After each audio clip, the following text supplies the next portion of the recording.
rings to end morning zazen, what is it that we chant? Vast is the road of liberation, a formless field of benefaction, wearing the universal teaching, I realize the one true nature, thus harmonizing all beings.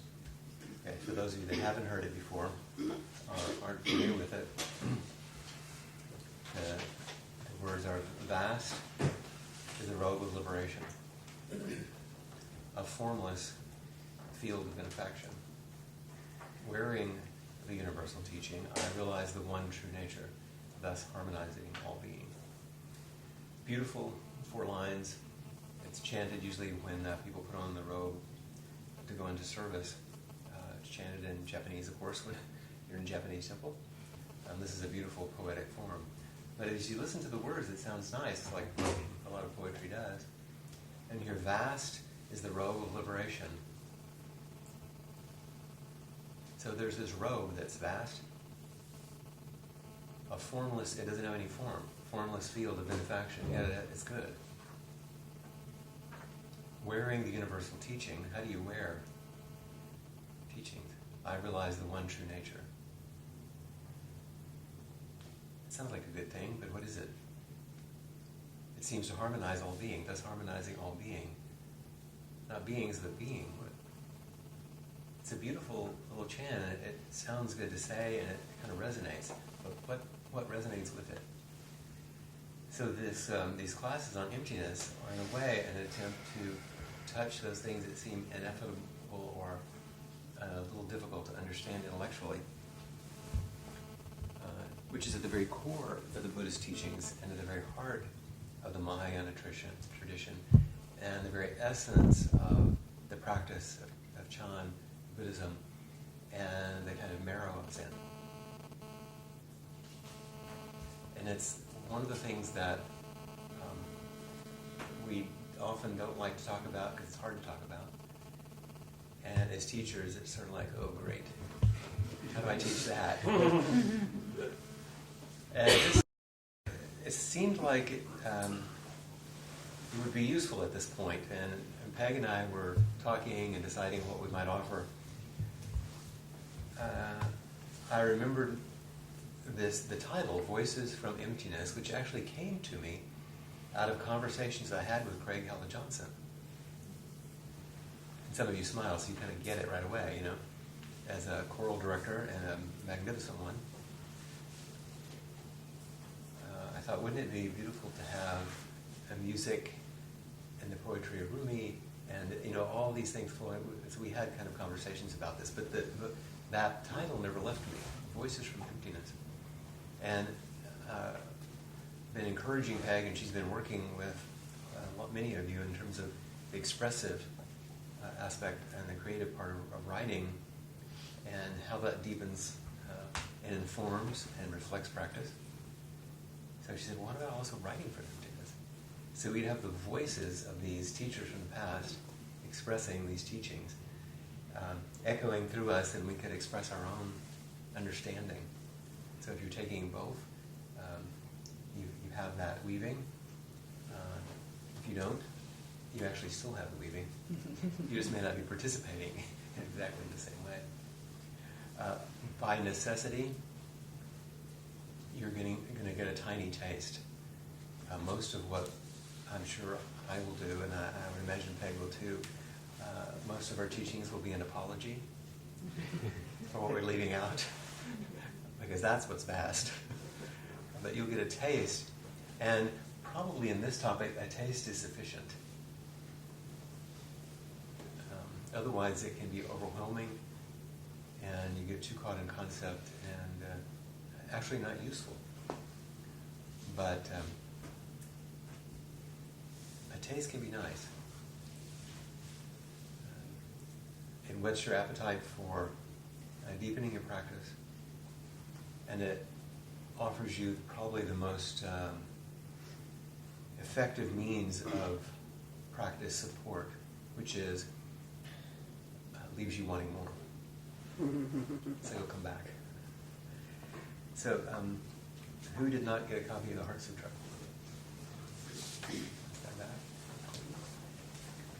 2 back there. 3. 3. Wow, I almost got the right number. Thank you.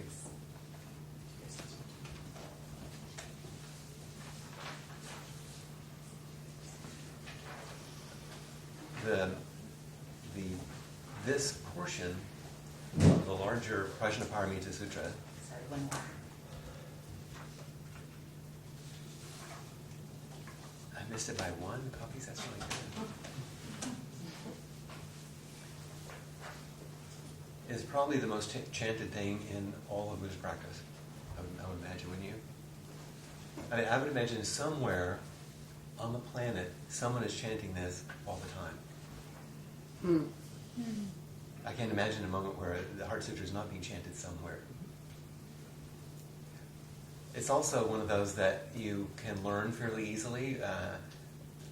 Problem is we get different translations, but you begin to learn it and then it becomes part of you and you still go, what in the heck does that mean?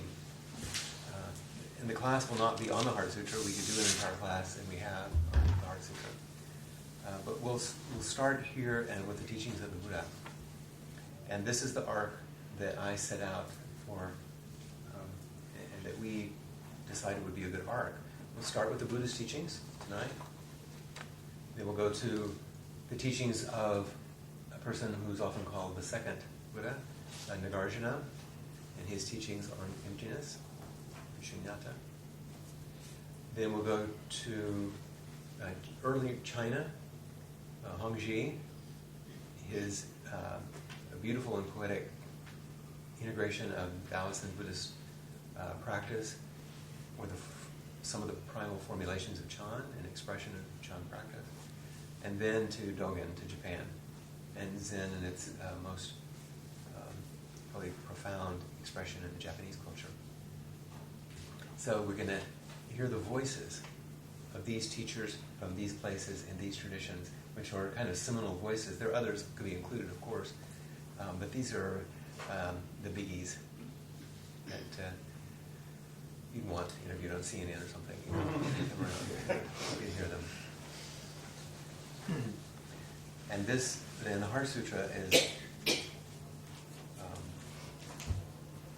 is commonly chanted, but it's not commonly offered, written. I'll tell you why. It's part of the sutras, the Buddhist teachings, but a sutra means a discourse by the Buddha. But in this case, and in some of the other Mahayana sutras, the Buddha remains silent. So he's like the straight guy, and he sets up the other guy. And in this case, Avalokiteshvara Bodhisattva, see that's the first, Avalokiteshvara Bodhisattva, when deeply practicing. So Avalokiteshvara is the Bodhisattva of compassion. So here we have a wisdom teaching coming from the Bodhisattva of compassion instead of Manjushri, the Bodhisattva of wisdom. That's clever, isn't it? And Shariputra, who is asking the question, see the Buddha sets up Shariputra to ask Avalokiteshvara to do the teaching. And Shariputra is the foremost disciple of the Buddha at this point, and so he's the guy that's supposed to know it. He's like the number one student. He knows his stuff. And he acts like a beginner, like he doesn't know what's going on. And asks Avalokiteshvara, teach this to me. There's another small historical thing. This is part of the apology. There's so much history we won't go into. Shariputra is also thought of as, in the early Buddhist tradition, the senior student in the Theravadan or ancient, old Buddhist Indian tradition, not the Mahayana.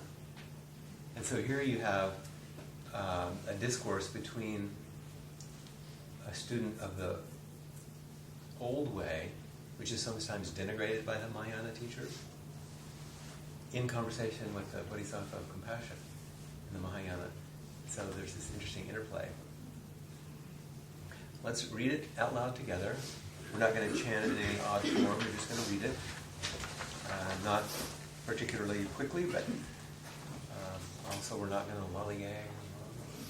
I said that the other day. Did anybody else know lollygag? Yes. Yeah, okay. Somebody said, what?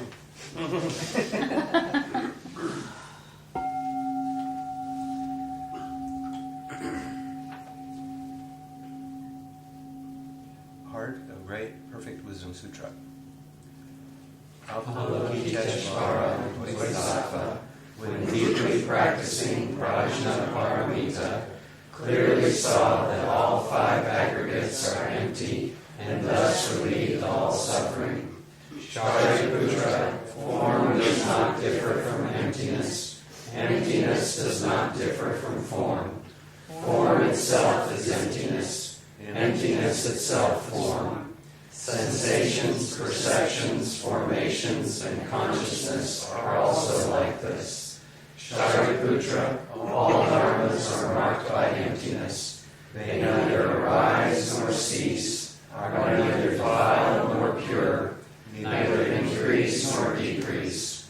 Therefore, given emptiness, there is no form, no sensation, no perception, no formation, no consciousness, no eyes, no ears, no nose, no tongue, no body, no mind, no sight, no sound, no smell, no taste, no touch, no object of mind, no realm of sight, no realm of mind consciousness.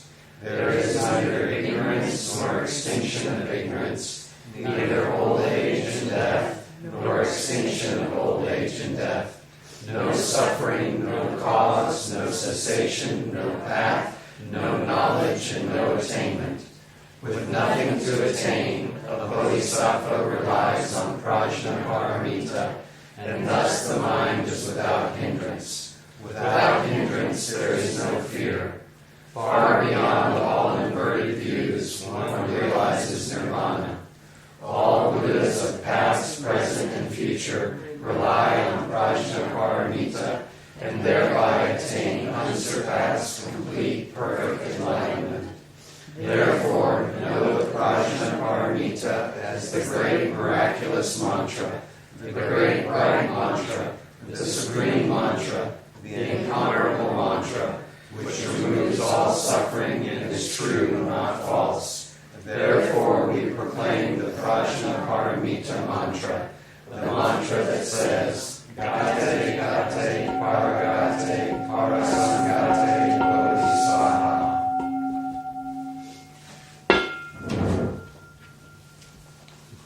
So the terms I didn't define or say much about. Prajnaparamita, what's that? Wisdom. Perfection of wisdom. The perfection of wisdom. The paramita are the perfections or the practice of a bodhisattva, and there are several of them depending on which list you look at. And wisdom is usually top of the list. Prajna is wisdom. Paramita is the type of quality of a bodhisattva. There's also karuna, which is compassion.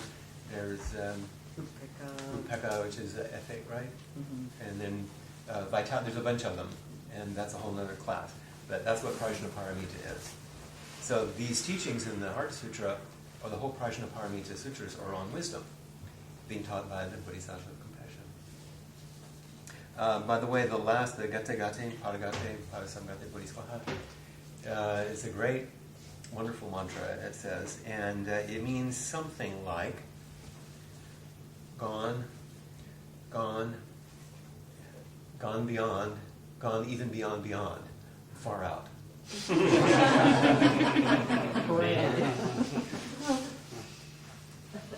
mean, even beyond that. And so you'll notice some interesting things in this, right? What are you left with?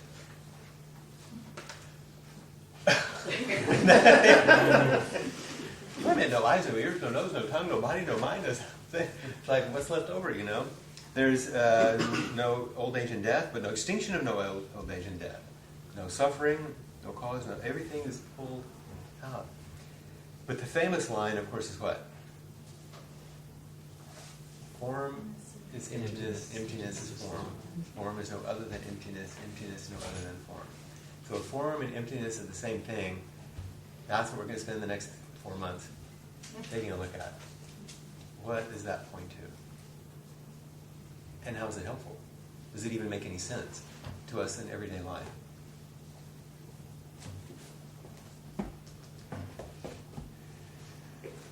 There's a beautiful note by Steve Hagen from Buddhism Plain and Simple.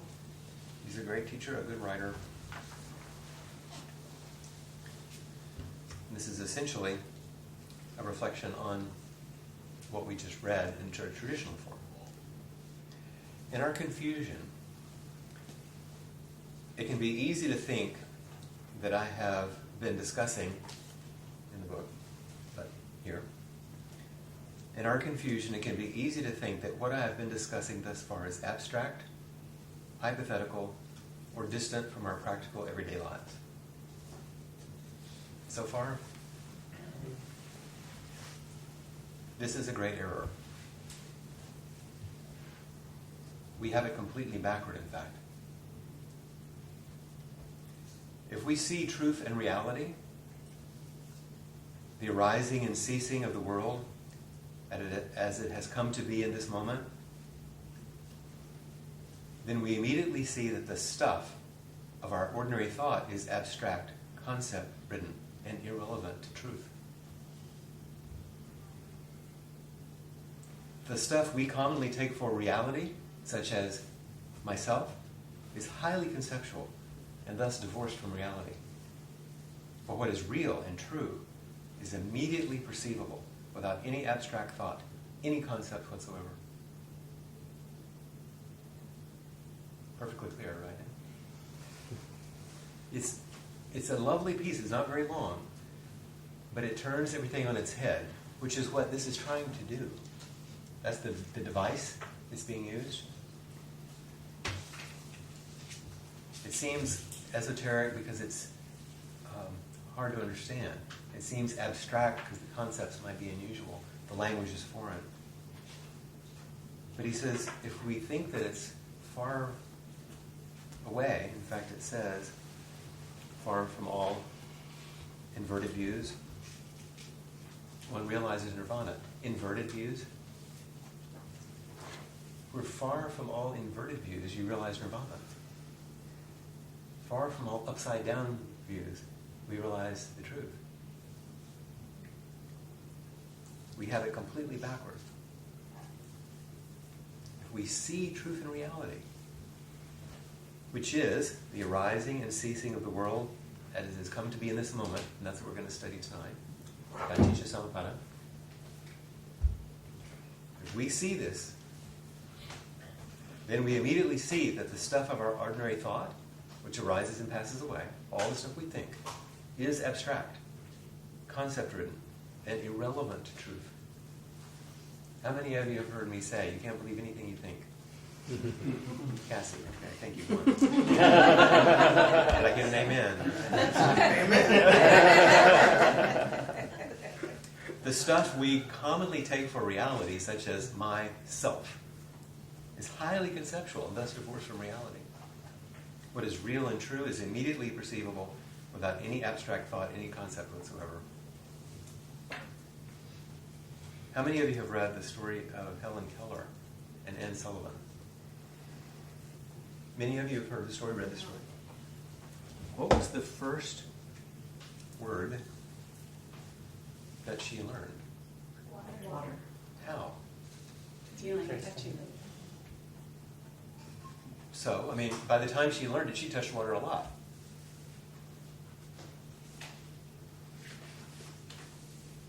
How was she helped?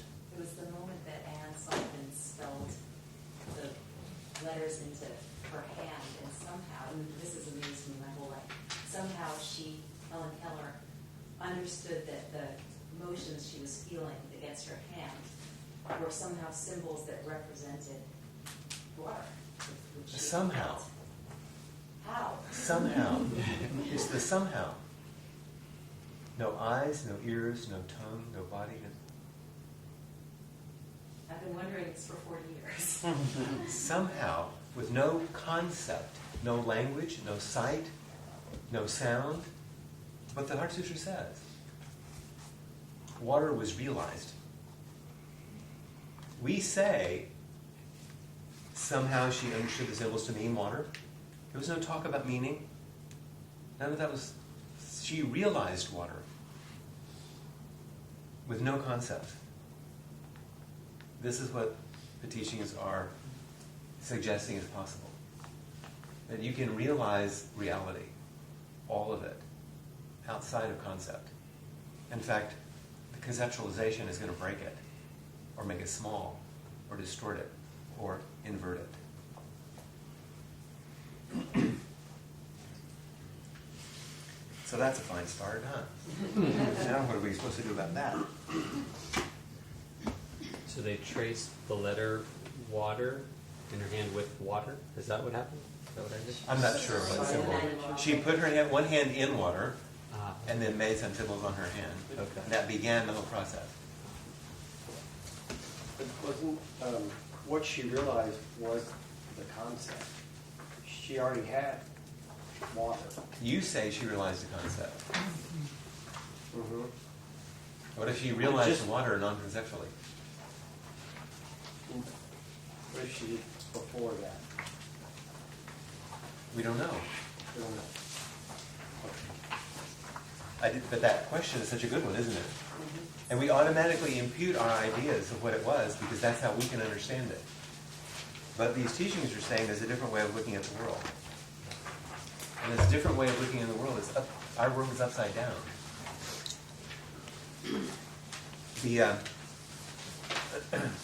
Since I'm a cheapskate, you got the black and white.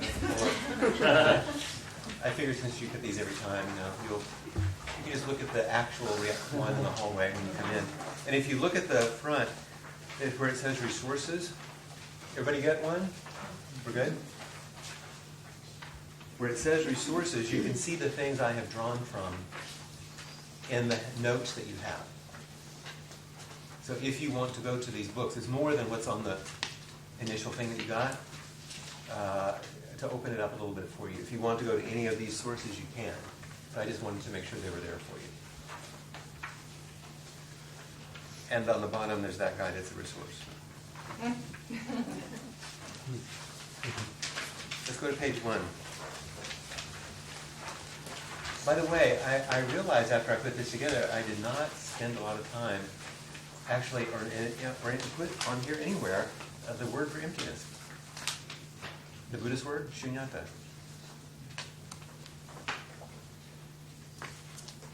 Funny how that happened. The Buddhist word for emptiness is shunyata. There you go. Because I was so captured by the Buddha's insight about shunyata that I didn't actually put the word.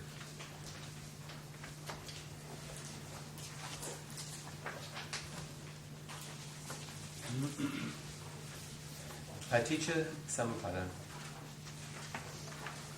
The Buddha said, whoever sees Paticca Samuppada sees the Dhamma. Whoever sees the Dhamma sees Paticca Samuppada. So let's see what this means. If the entire Dharma is Paticca Samuppada, what is it? So you can see the sort of dictionary stuff here. Upadana, the substantive form of this verb, means arising or arising together. And paticca is the gerund of another word which suggests the ground of or on or on account of. So literally this compound would mean on account of arising together, or the being on account of arising together.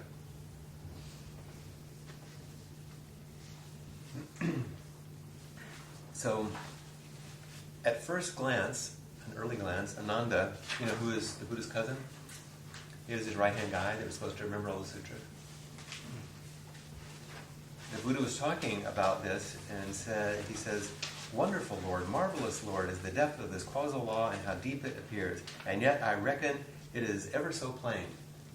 So it's the main thing, so it must be plain as the nose on your face. The Buddha says, "Say not so, Ananda. Say not so. Deep indeed is this causal law, and deep indeed it appears. It is through not knowing." You have to have typos or it's not one of mine. It's through not knowing, not understanding, not penetrating that doctrine that this generation has become entangled like a ball of string and covered with blight like unto munja grass in rushes, unable to overpass the doom of waste, the woeful way, the downfall, the constantly bearing on. It's by not understanding Paticca Samuppada not penetrating the teachings, not becoming intimate with these teachings, that this generation has become entangled like a ball of string.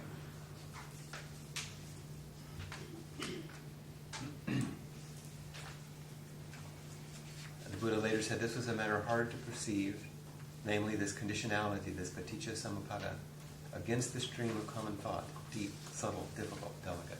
Against the stream of common thought, inverted, upside down, deep, subtle, difficult, delicate. And it is interesting that if you look at the next little note there I've made, that this was not an invention of the Buddha. Because one thing I want you to realize is that everything that has issued from the moment of the Buddha's awakening under the Bodhi tree was the result of this insight. All of Buddhism, if you want to call it an ism, comes from that. Everything else is an elaboration of this one thing. This is the insight the Buddha had. Lots of other things came out of it. He understood the middle way. He sat under the tree. The 3 marks of existence we'll talk about. A lot of teachings came out of it. But the whole thing is like the thing that turned it all was this. Which paragraph? Which paragraph? Paticca samuppada. This concept. Mutual causality.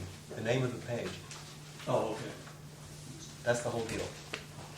The final paragraph on that page says, "Whether, brethren, there be an arising of Tathagatas." Tathagatas are, a Tathagata usually means the one that thus comes, like the Buddhas.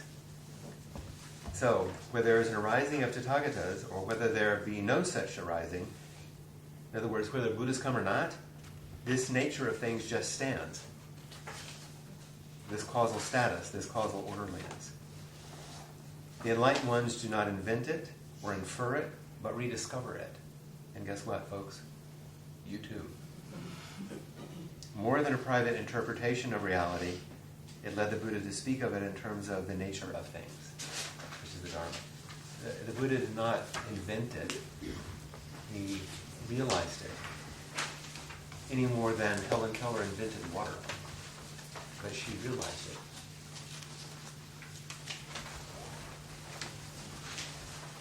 So suddenly there was a new kind of question if things were turned upside down. I just wanted to give you some examples out of the early teachings here, because this is vast and you're only getting a tiny taste here. Why now, Lord? Who now? Who is it who craves? Not a fit question, said the Exalted One. I am not saying someone craves. See, this is basically ancient inquiry. It's like inquiry. Someone comes up and says, and asks me a question, and I say, not a fit question. I'm not saying that. If I were saying so, the question would be a fit one, but I'm not saying so. And I, not saying so, if you were to ask thus, conditioned now by what, Lord, is craving, this would be a fit question. And the fit answer there would be, conditioned by feeling is craving. So this is only one of the links in the Twelvefold chain of causation, but it gives you an example of, so it's odd language. So what's going on here? What is he saying? What is the fit and the not fit part? At least he's polite enough to say that. I mean, usually he won't answer at all. Yeah, usually at least he's answering. So what's the not fit question? Who craves? Who craves? Right? What was the fit question?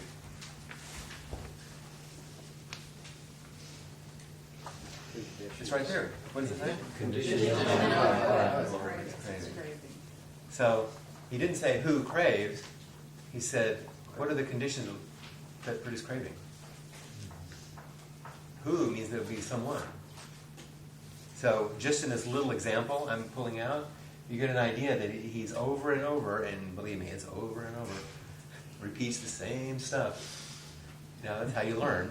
They ask another question on the next chain. not a fit question.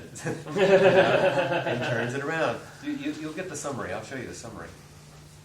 So not only is this the essential teaching that the Buddha didn't make up, but he woke up to, he's also going to flip the way he responds to questions. So there's a new context for practice. The doctrines of anicca and anatta. Anicca means impermanence. Anatta means no self. Those are two of the three marks of existence. The third is dukkha. The doctrines of anicca and anatta desubstantialize reality. They take reality and make it not substantial, which is what the Heart Sutra was doing, pulling out all the props. The Buddhist vision of process, to which these doctrines attest, is fundamental to dependent co-arising and makes it radically different from concepts which presupposes that causality is something occurring between substances. I promise you all of this is not going to be this heavy philosophy, just in case you're wondering. Instead, it will be difficult to penetrate esoteric ancient Indian language. No, it'll be different. We'll have fun. But I want you also to get a feel for these early teachings, and actually the way it sounds in some of the words. So, if paticca samuppada is the key insight, the Buddha also said everything is impermanent and there's no independently existing self. Everything is in flux, everything is changing, and everything is contingent. And this contingency of flow isn't, it's very common for people in Buddhist teachings to say everything is connected, right? But if everything is connected, what's connected? There are things that connect. It's actually not right. That's the wrong question? No. There isn't. There's no disconnection. Turn it over. There's only everything. Can you have connecting? Does that still We can, from our individual views, do things that seem to be about connecting. And in the relative world, that does happen between humans. And we perceive it as such. And it's beneficial and nourishing to do those things. It's just not ultimate reality. It's relative reality. And to avoid that relative reality, being kind to each other would be a sin, basically. You'd be turning things around. But to think that that's the only reality causes immense amount of suffering. So the three marks of existence, I've put them down here, anicca, anatta, dukkha, are foundational, with anicca, impermanence, seen as the basis of the other two, no self and suffering. Now I redefine them to make them easy. Anicca, nothing is permanent. Anatta, nothing is a thing. And dukkha, nothing is satisfactory. And paticca samuppada, everything is contingent. If the nothing, it's on your handout, and everything is contingent. There's only contingency. And we're going to go deeper into that in a bit. But I wanted you to have an ordinary way of thinking about this. Nothing is permanent, nothing is an actual thing, and nothing is satisfactory. That's a fine dilemma. And everything is contingent. Now, at great risk, I'm going to introduce the Tetra lemma. The Buddha's Dialectic here. So we better have a story at this point. We're going to start throwing things at me. Okay. Here's the story. If you have your book and you feel like reading, you can look on page 35, but it's just as well to listen. Okay, so Kasyapa asks a question of the Buddha. This is a perfectly good question. Is suffering wrought by oneself?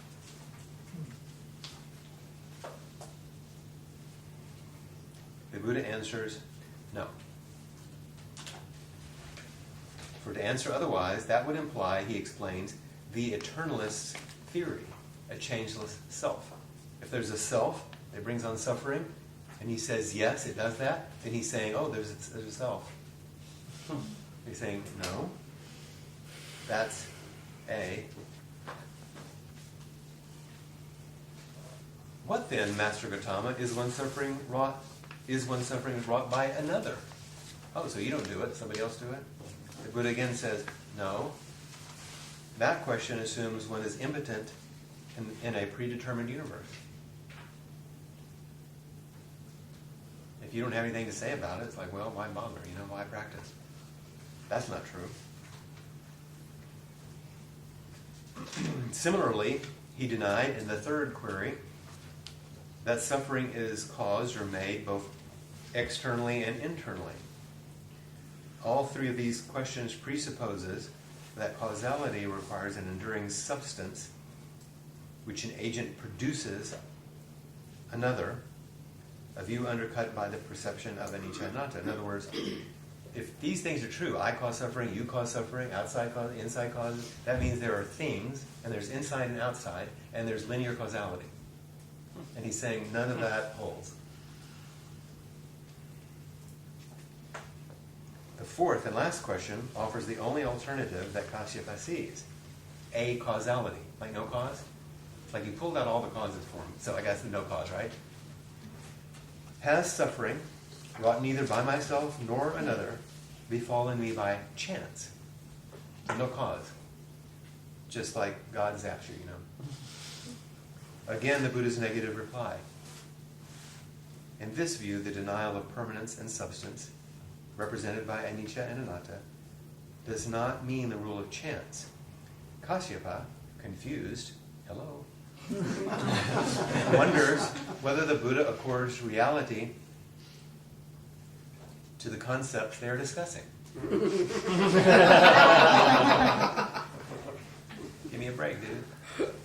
The Master Gautama neither knows nor sees suffering. Nay, Kashyapa, I am not one who knows not suffering, nor sees it. I am one that knows suffering. Kashyapa, I am one who sees it.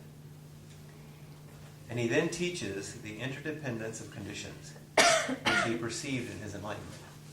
He then goes to teach Aticca. In this teaching, he shows how factors of existence, such as ignorance, sense perceptions, feelings, cravings, condition each other to produce suffering, and how by virtue of that conditionality, suffering in turn can be undone. This conditioning represents the order within the flow of existence. There's an order in this seemingly chaotic interdependence of everything. And this Tetra lemma says, is it A? No. Was it not A? No. Was it both A and not A? No. Was it neither A or not A? No. This is it's not a dilemma, it's a tetralemma. Every single possibility is underscored because in every case it's dualistic.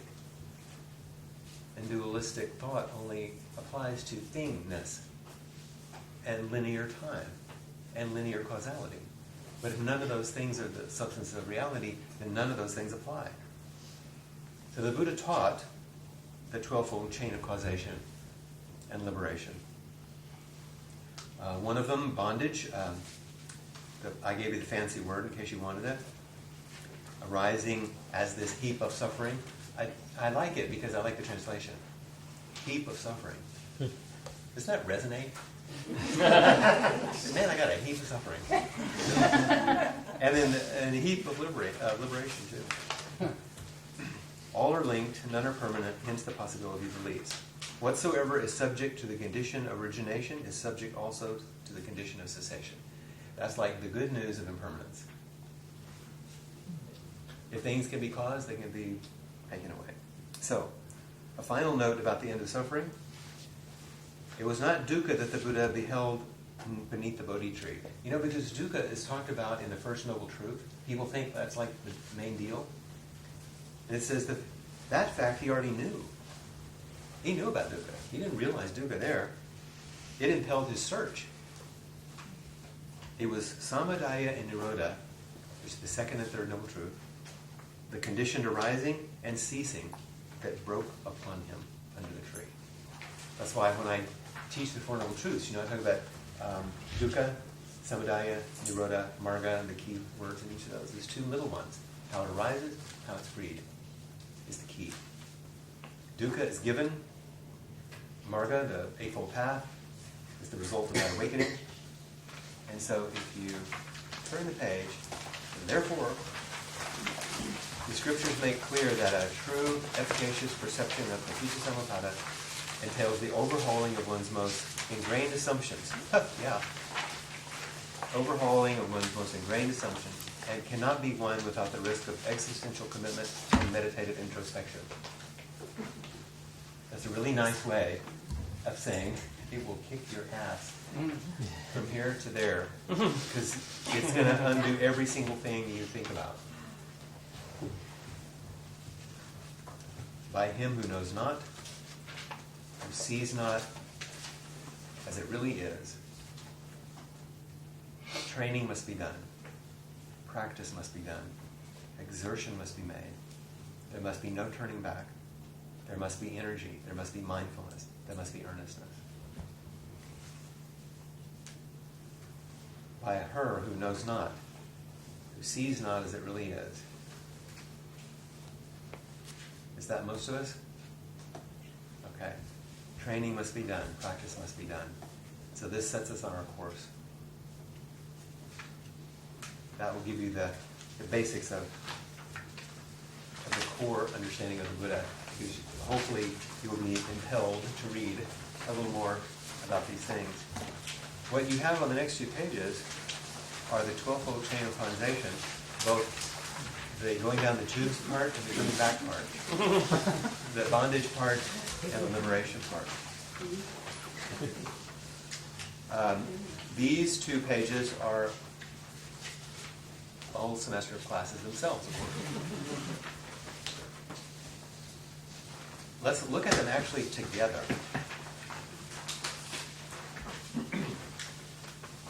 Number 1, on bondage. Bondage is to ignore the reality of this moment. It is blindness to the direct perception that this moment neither arises, persists, nor perishes. See, those are those 3 things.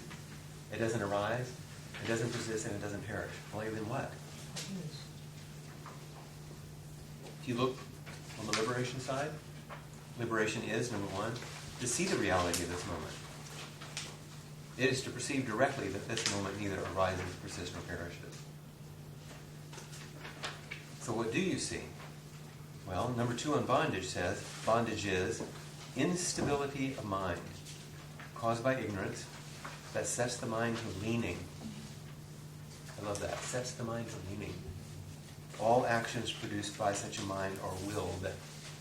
So number 1 is ignorance, then instability of mind caused by, and is conditioned by ignorance.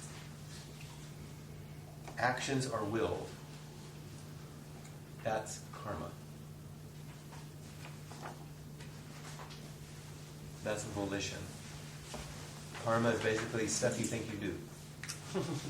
You think there's a you and you do it. That's karma. The mind leans. Because of ignorance, you think you're doing stuff. Number 3, bondage is to discriminate between separate objects of mind, once you've created them, and to see them as persisting from moment to moment. Now that's cognition or consciousness. Now you started thinking. And you've willed those thinking because of ignorance. Number 4, bondage is to see distinct, persistent, self-identical mind and body supporting consciousness. Thus, a subject is discerned along with its objects. Now you've made a self, in part. You have a psychophysical entity, you have a name, you have a form. It's like suddenly there's an and. Suddenly arrives there, you know?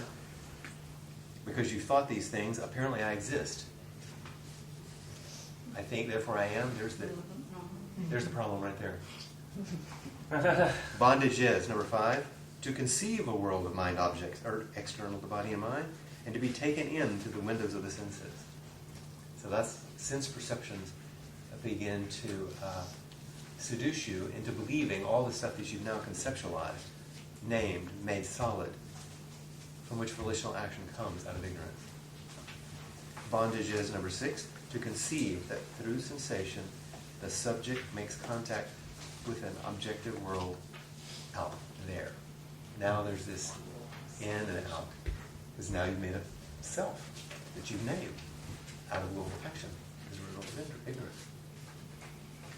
That's contact. And number 7, bondage is to react emotionally to the objects of mind. You've created them, might as well react to them. while remaining isolated from them. I'm so depressed. I'm so angry. Suddenly there's these things that you've named that are feelings that you think are things, and that there's a you that relates to them. Bondage is, number 8, to experience wanting and craving, since mind objects are conceived as being apart from me, the subject. Once you've got a separation going, you're going to have craving, or aversion, or confusion. Number 9, bondage is to grasp at what appears out there. She is really hot. Or whatever. It's the hopeless wish that this moment will either vanish or last.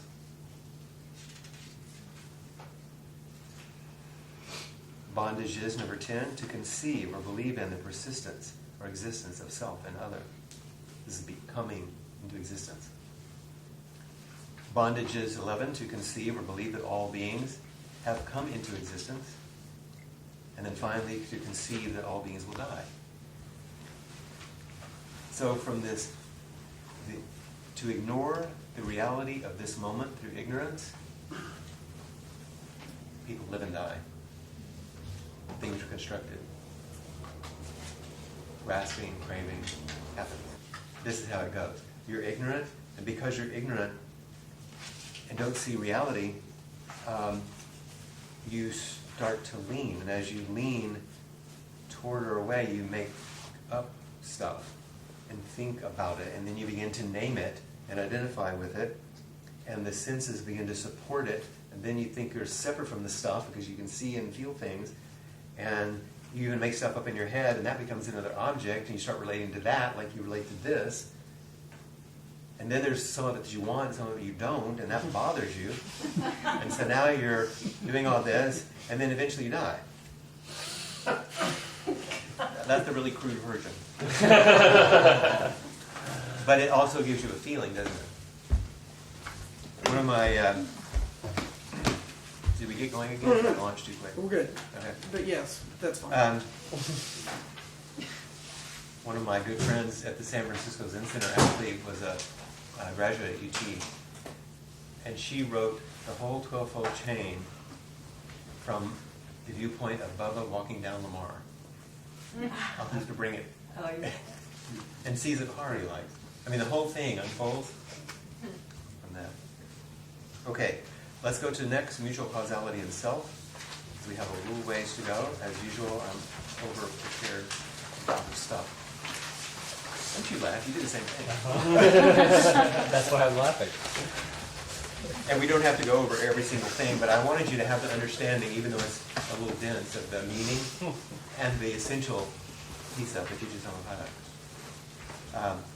There are two little sections left, which basically is mutual causality and self, and some final notes on emptiness. Okay? Mutual causality and self. These are things that just reinforce what we've already talked about. That from a Buddhist perspective, the things and substances which make up our world have process as their nature. The universe is seen as made up not of things, but of flows of relationships. It's these relational patterns, not stuff, that abides. I'm sure probably the majority of the people in this room have watched the famous TED Talk about the stroke. Mm-hmm. About, her name just went out of my head. Jill. Yeah, Jill Taylor, right. How many of you haven't? A couple of people haven't? I'll send it to you. Because she had a stroke, and in the process of having the stroke, she actually enters a non-dual state, realizing the process nature of every moment and everything. And then as it wanes and she gets herself back, she comes back into her body out of that place. And it's kind of a very interesting kind of thing. She begins to realize that the world isn't solid. It appears to be solid based on this perception that but everything is a relation. And there's nothing but relationship. There's nothing but relationship. There's nothing but relationship.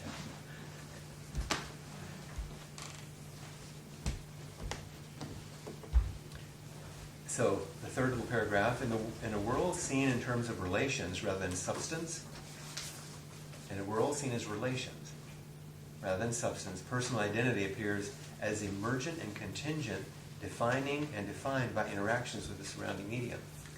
So it's a complex way of saying, where all is process, so is the self.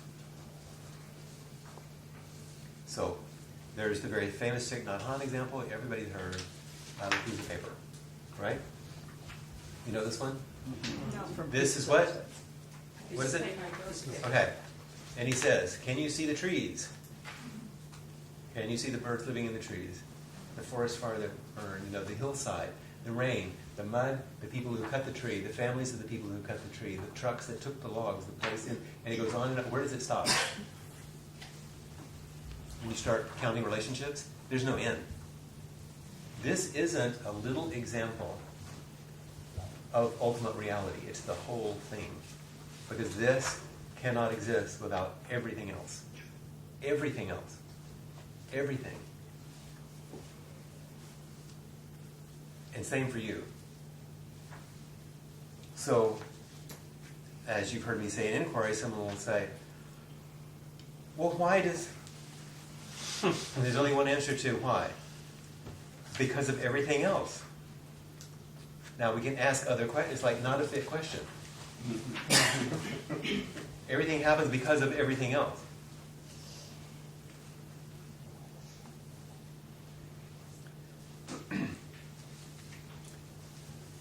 Now, if you look down under where it says the Buddha, and if you look about 4 sentences down, it says, scholars like Edward Conzen remind us that the Buddha never taught that the self is not, but only that it cannot be apprehended. He did not deny the objectivity of experience. Lori, this is what you're asking about right off the bat. The Buddha did not deny the subjectivity of experience, but rather the isolability of the subject. It is the ignorance of the composite nature of the self that we say, this is me, this is I, this is mine. As we say, it rains, but do not mean that something external to the rain is raining. That's kind of funny, isn't it? It's like it rains. Like what? What's it? It's what is that? And I think. So it is with our doing. And hence the title of Mark Epstein's good book, Thoughts Without a Thinker.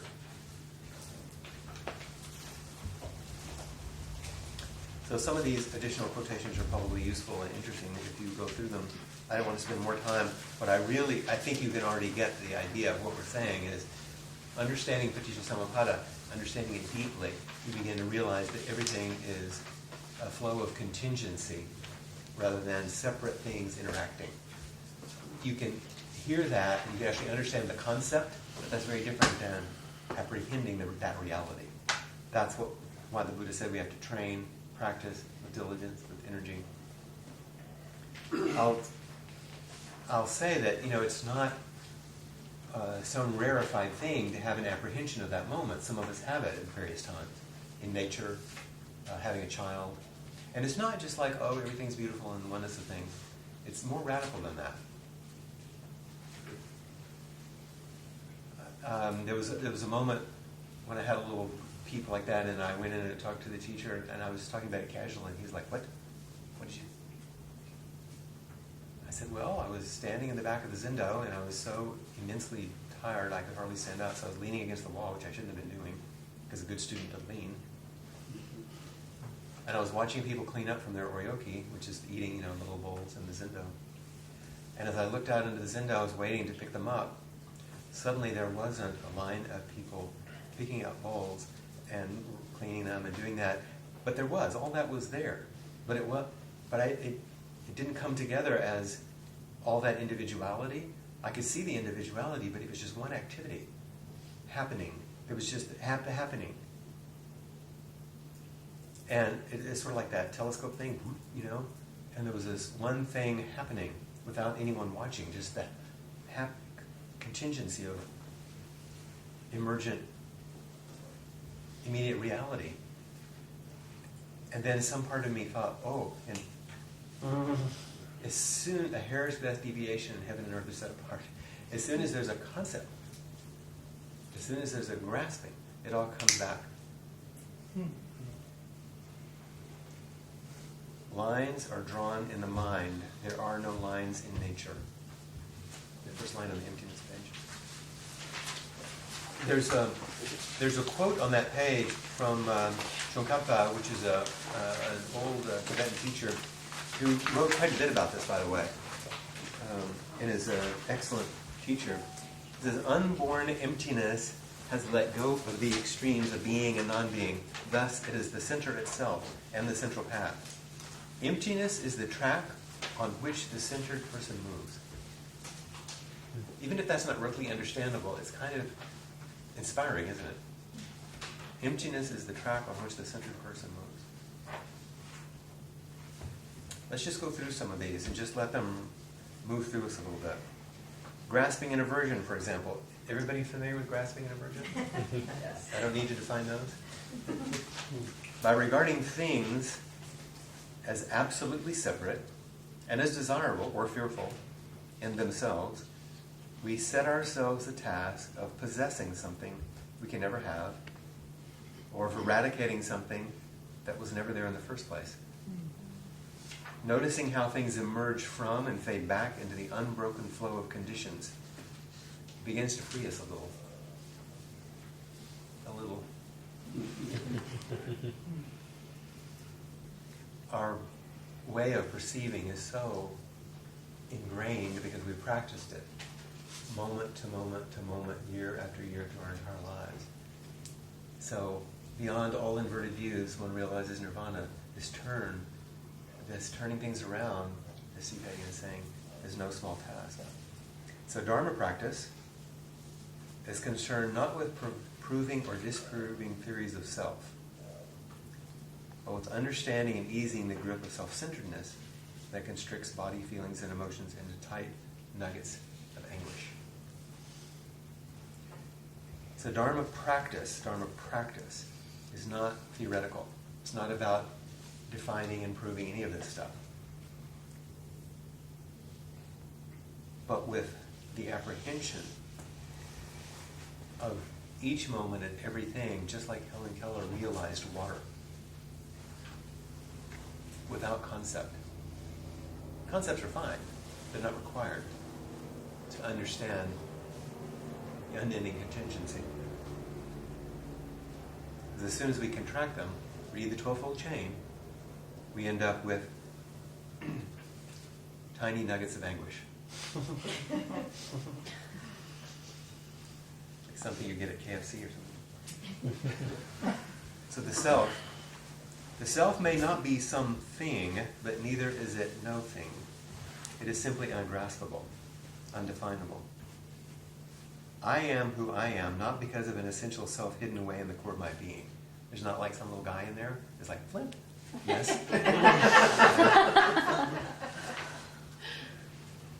But because of the unprecedented, unrepeatable matrix of conditions that has formed me. So,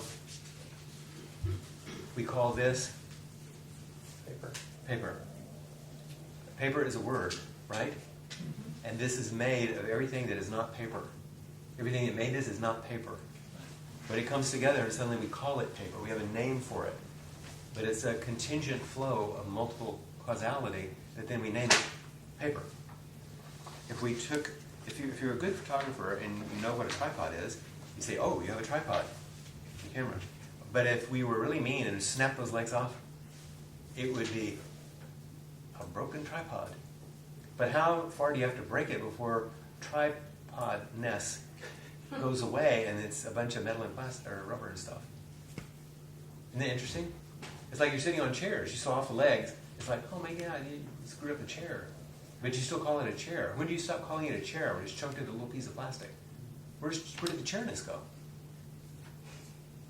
It's just an imputation.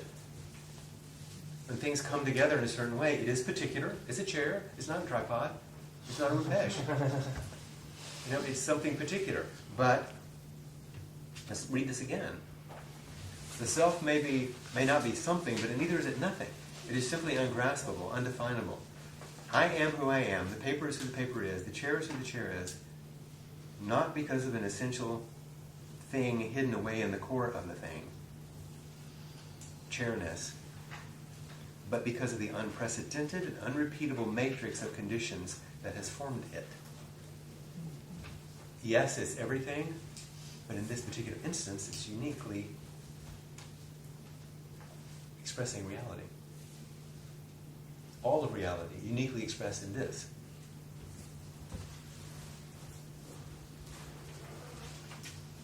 A life centered in awareness of emptiness is simply an appropriate way of being in this changing, shocking, painful, joyous, frustrating, awesome, stubborn, and ambiguous reality. Emptiness is a central path that leads not beyond this reality, but right to its heart. It's the track on which the centered person moves. Emptiness, because we use that word often to mean nothing, we think that's going to lead us into some vast open space. Read it as a shorthand version for a longer phrase. Empty of an independent existence. Emptiness means it's empty of something. What it's empty of is independence. It's not empty of it holds everything. This is empty of an independent existence. It expresses everything.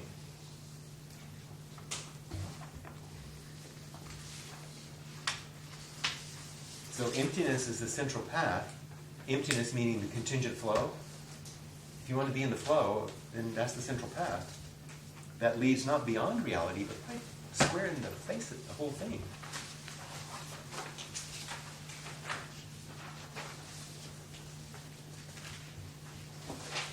And I do want to read through these just almost like almost like a meditation instruction in a way. These words on these pages are by Stephen Batchelor, who of course is quite good with language. And I'm doing this also because I hope it will be primed before you're writing, because it's a way of beginning to shift the language from the ancient Northern Indian and Tibetan languages and Chinese languages into a more contemporary language. So you can begin that transition. So the self-liberating practice piece, would somebody read that one? That. Progress along the Buddhist path to awakening is said to be obstructed. And you have to read it like you're teaching, not just reading.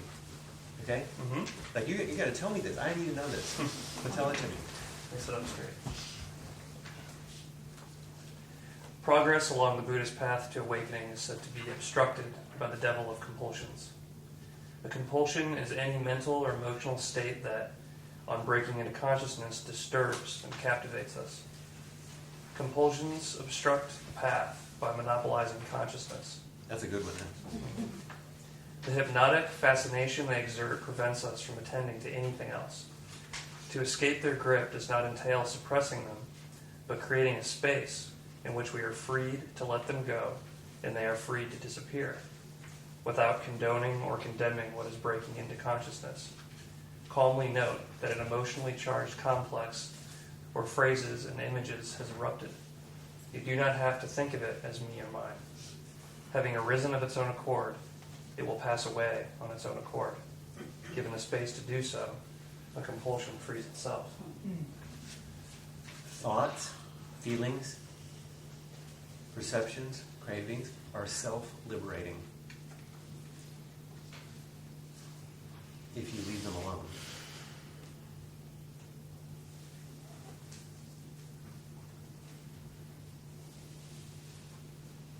Okay, first paragraph of the next segment. Somebody read that. I'll do. Conscious of emptiness. Compelling perceptions are rooted in the innate conviction that reality is composed of discrete, fixed units designed to attract, repel, or bore us, while the self, who is attracted, repelled, or bored, is a separate identity standing aloof and independent. See, we described that in the Twelvefold chain, didn't we? Remember? Okay. This conviction is so embedded in human consciousness that it is hard to imagine how it could ever be completely uprooted. This is where Mara holds us most tightly in his grip. You know what Mara is? Mara? That's like in Buddhism, it's like the tempter or the devil or the one who... and Mara actually is anything that confuses you from your path. This is where Mara holds us most tightly in his grip. Okay, go ahead. By paying careful, sustained attention to the fluid and contingent nature of things, we can begin to ease ourselves free of his mesmerizing gaze. The emptiness in which the Buddha abides is the space wherein that conviction has lost its potency and thereby its ability to obstruct us. Wouldn't that be nice to rest in a space in which that mesmerizing quality has lost its ability, its potency to mesmerize us? That's like having like a Superman shield or something, you know? Or kryptonite or something. It's like, oh man, it doesn't get to me anymore. And I say it like that only because sometimes it feels like a little kid in us, right? Wishing that we could be free. Why don't you keep on, Ann? Okay. Once revealed for what it is, the world is opened up as tentative and contingent, impossible to pin down as this or that, me or mine. A thing is what it is not because of an irreducible essence that marks it off from other things, but because of the complex and singular relationships that enable it to emerge with its own unique character from the matrix of a contingent world. To emerge contingently like this is what it means for a thing or a person to be empty. So there's your really great definition. It's a little long, but by this point you start to get it, right? A thing is not what it is. A chair is not what it is. A peg is not what she is because of an irreducible essence that marks it off from other things. But because of the complex and singular relationships that enable it to emerge with its own unique character from the matrix of a contingent world. To emerge contingently like this is what it means for a thing or a person to be empty. It's empty of independence. It expresses itself both uniquely and with everything else all at the same time. And now for the 2nd century common area Indian philosopher Nagarjuna, that's who we're going to be next time. Here's your introduction. Such contingency is emptiness. And that emptiness is the middle way. Thus, emptiness is the path. It is that open and unfettered space that frees us to respond from a liberating perspective rather than from a fixed position. It is absence of resistance in the heart of life itself that allows the boundless diversity of phenomena to come forth in creative profusion and abundance. It's not holding back in the face of this wild contingency that allows it to come forth. From a practice point of view, we say, don't hold back. Bring yourself wholeheartedly so that we can see who you are. This boundless diversity of phenomena, and it coming forth in its creative profusion and abundance. And with each other, and in our time of, let's say, a small retreat, we get a little feel for what the whole world is like. And then we go out into the world with our view turned around, we become a very different kind of presence in the world. I love this next sentence. A person is like a path, a space whose trajectory we may or not be invited to share. To be intimate, to be intimate with another is to be allowed inside their life and to let them enter yours. As we embark on the seemingly endless quest of mutual understanding, endless quest, right, John? Yes. We become a chapter in each other's story, figure in each other's dreams, creators of each other's self. To know another intimately is not achieved by dissolving the differences between us, but by allowing this space to draw them out. Such differentiation is realized through probing and being probed by the otherness of the other. That's a great paragraph, isn't it? Somebody read the next part. John, you read the next part. By letting someone else into your life, you open yourself to the risk of being astonished.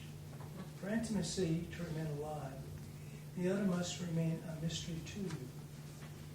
To know someone intimately is to honor them as embodying the unknown. However, well you know and trust them, you cannot afford the complacency of taking them for granted. Another great one, huh? To know, it seems paradoxical to say, for intimacy to remain alive, the other must remain a mystery to you. If I could just understand her. No.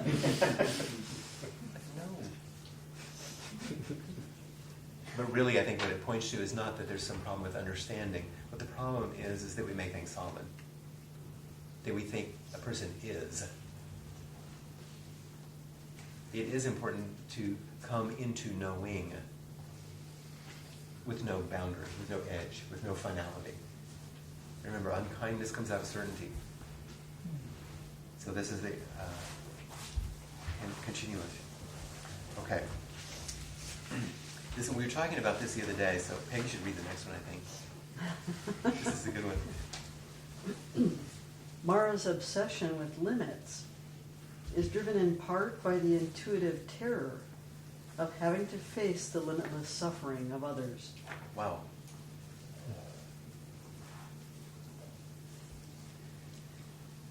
In conquering Mara, the Buddha's awakening exposed him to the raw, unfiltered anguish of the other. In freeing himself from compulsive, self-centered reactivity, he exposed himself to the unpredictable demands of the world. His achievement was not merely one of dwelling in this unbound emptiness, but having the capacity to tolerate it. Got that? Such tolerance occurs, explains Robert Thurman, when the mind reaches a stage where it can bear its lack of bearings, can endure this kind of extreme openness.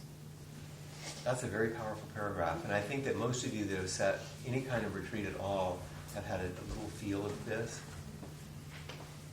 And all of the ways that we react to make sure that we don't have to bear this extreme openness.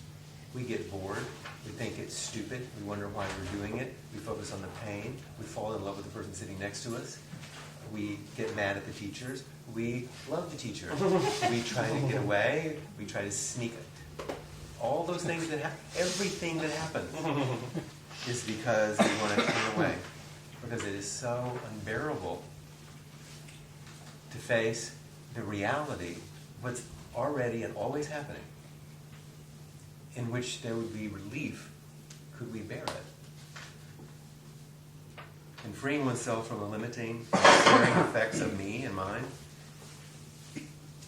such emptiness confronts one with the turbulent and intimidating needs of others, against which one seeks to immunize oneself with the reassuring conviction of being a static, isolated self. If I can just protect myself from the other. There's a famous line Dorothy Parker used to say when the phone would ring or someone knock on the door. You know this one? What fresh hell is this?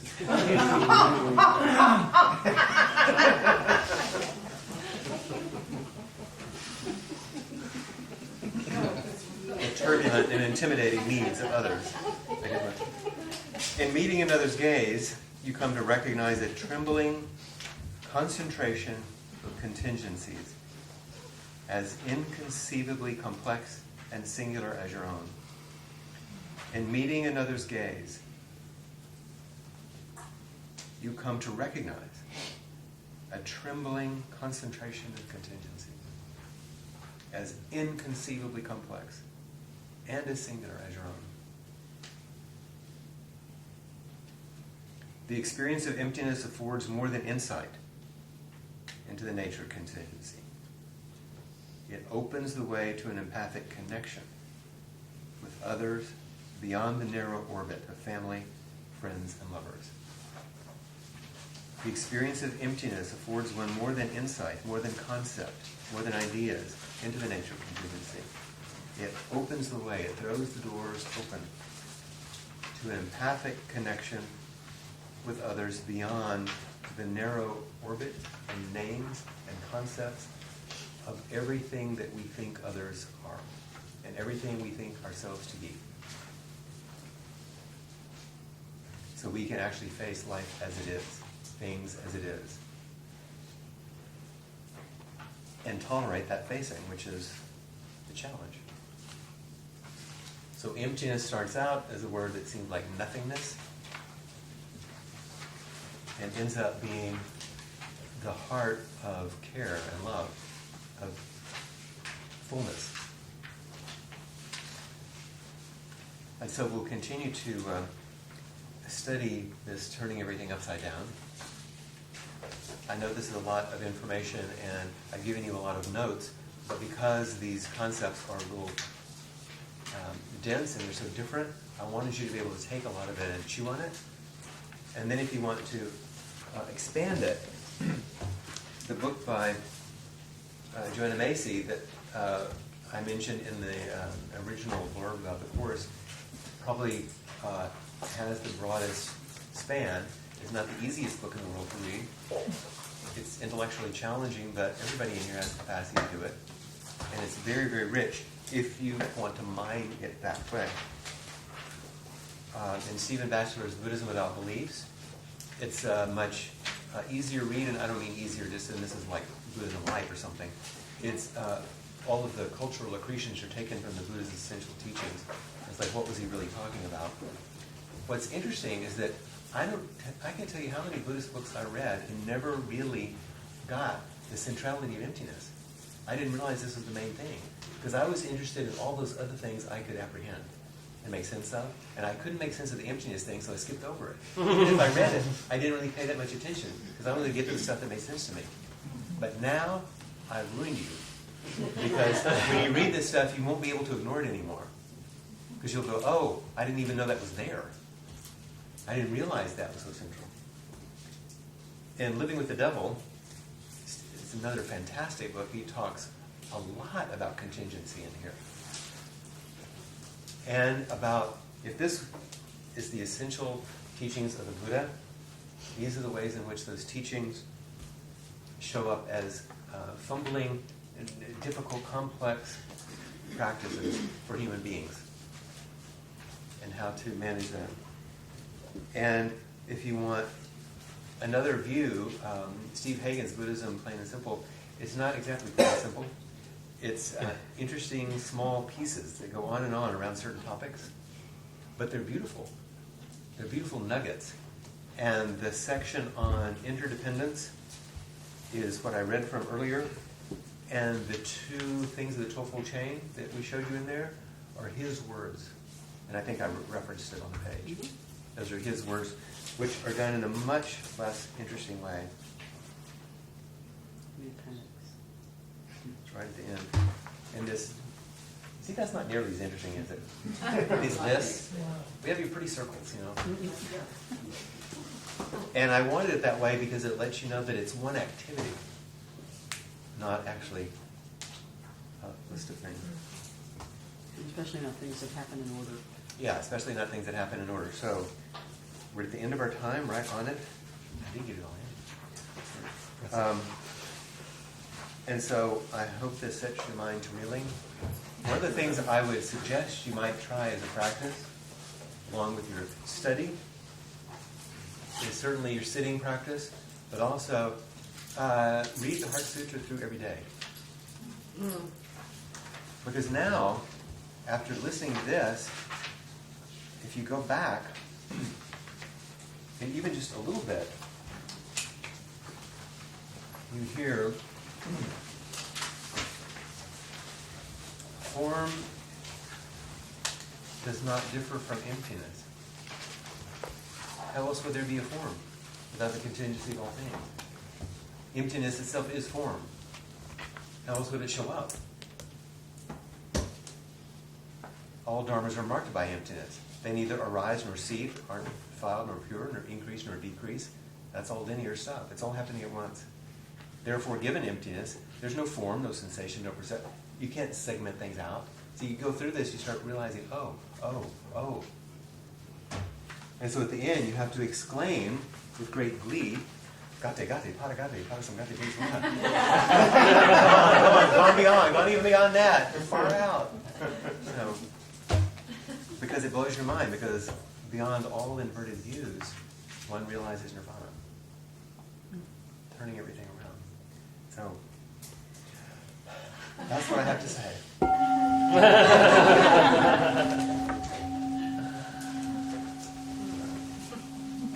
A rollick through emptiness.